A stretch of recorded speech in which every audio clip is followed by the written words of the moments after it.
flatten it. We flattened Berlin. We flattened Tokyo. Were we wrong to drop an atomic bomb to end the Japanese reign of terror? Were we? In the Arab world, how can you side with Israel? They're killing all our people. That was designed by Iran. If the Ayatollah survives, you will have all the instability you need for 1,000 years.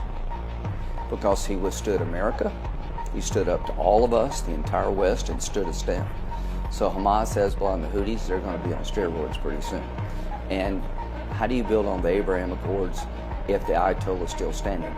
They don't, you can't build on them, they collapse. Iran goes down, Lebanon comes our way.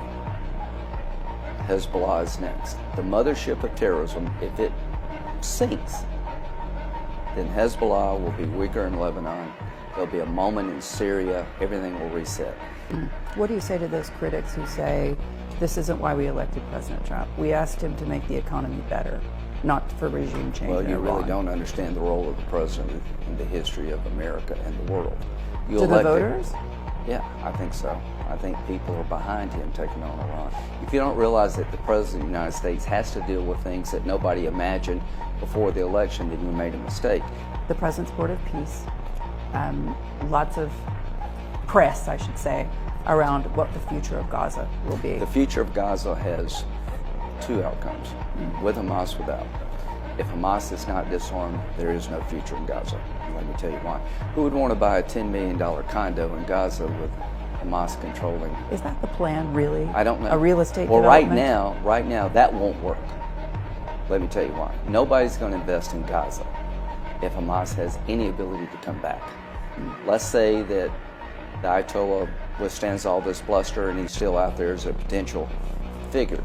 Then I think dealing with Hamas is going to be hard, dealing with Russia is going to be hard, dealing with China is going to be hard. If Trump can do this, if he can bring down Cuba, Venezuela, and Iran in 2026, that will be something bigger than Reagan. Yeah.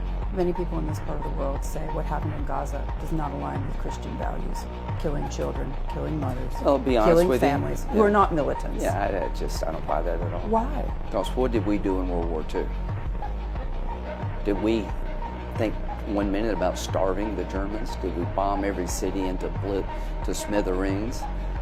So this is a war. No, October 7th to World War II. Yes, I am. This is an absolute existential threat to the Jewish people, to the world. If you don't understand this is a threat to Israel's And then they survival, flattened Gaza. just flatten it. We flattened Berlin. We flattened Tokyo. Were we wrong to drop an atomic bomb to end the Japanese reign of terror? Were we? So my view, if I were Israel, I would have probably done it the same way. Without military victory, there is no hope of breaking radicalism. We flattened Germany. We flattened Japan. How many Americans Wait a believe minute. this? Out of that, we would, The way that how many Americans think the way that you do? I think most Republicans think the way I do.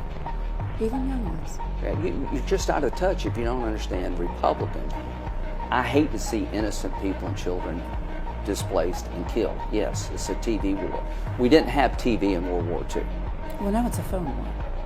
The behavior of the United States was to pursue total destruction of the enemy. That was our behavior. Take Tokyo and Berlin. And so those people who are trying to say this is just another conflict, it's not another conflict. It's existential to the Jewish state. If Hamas survives all this, God helps the Jewish people. They're approaching Hamas after October the 7th as we approach the Japanese after Pearl Harbor. And that's the right approach. Senator, it's wonderful to have you in Abu Dhabi. Thank you for joining me.